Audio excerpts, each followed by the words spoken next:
Bonjour à tous. Ce matin, les yeux fixés sur le modèle. C'est pourquoi nous ne perdons pas courage. Et même si notre homme extérieur se détruit, notre homme intérieur se renouvelle de jour en jour. 2 Corinthiens 4 au verset 16. Si elle se conforme à la pensée du Christ, si elle est sanctifiée et dirigée par l'Esprit de Dieu, l'intelligence possède la faculté de faire le bien. Mais l'intelligence seule n'est pas une préparation pour aller au ciel, pas plus qu'elle ne nous permet de nous aligner sur un modèle divin. Un homme doit acquérir un caractère pur et noble pour être ce que Dieu désire qu'il soit. Le droit d'un individu à se prévaloir de sa situation d'homme dépend de l'emploi qu'il fait de son intelligence. Avant de pouvoir être reconnu comme ouvrier avec Dieu, un homme doit se débarrasser de sa confiance en soi qui prétend tellement et donne si peu.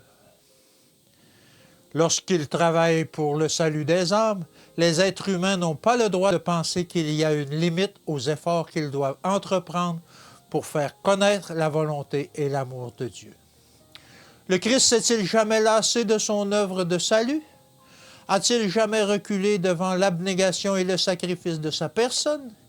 Quand les membres d'Église adopteront dans leur vie le renoncement de la vie de Christ, quand ils imiteront les efforts continuels et persévérants de leur Maître, ils n'auront ni le temps ni l'envie de tisser leur expérience de fils mensongers qui risqueraient d'abîmer leur dessein.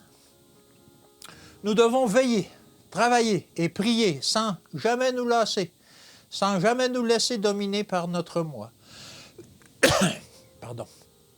Nous devons être prêts, grâce à la vigilance et à la prière, à nous jeter dans l'action, obéissant au commandement du Maître.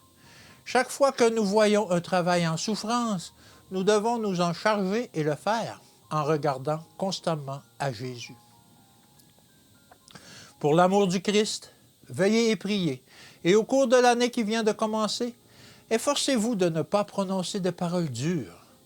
Prenez la décision de ne rien exprimer qui puisse jeter une ombre sur la vie des autres. Ne vous arrêtez pas pour vous demander si ceux qui vous entourent apprécient vos efforts d'abnégation. Ouvrez les fenêtres qui donnent sur le ciel. Pensez au Christ et efforcez-vous de lui plaire. Satan mettra tous les moyens en œuvre pour vous rendre semblable à lui et vous séparer ainsi de celui qui a donné sa vie pour vous. Les anges de Satan s'efforceront de se rendre maîtres de votre vie. Vous serez vaincus et vous n'aurez pas revêtu toute l'armure de Dieu, si vous n'avez pas revêtu toute l'armure de Dieu. En sera-t-il ainsi? Ou bien vous engagez-vous à modérer vos paroles et vos pensées, à garder toujours le modèle divin devant vous? L'apôtre n'a pas donné cet avertissement sans raison. Nous devrions tous avoir le sentiment que notre devoir est de rester à notre poste, sur nos gardes. Sinon, les agents du mal, en guerre contre nous, réussiront à nous faire parler et agir selon le dessein de l'ennemi. Bonne journée à tous.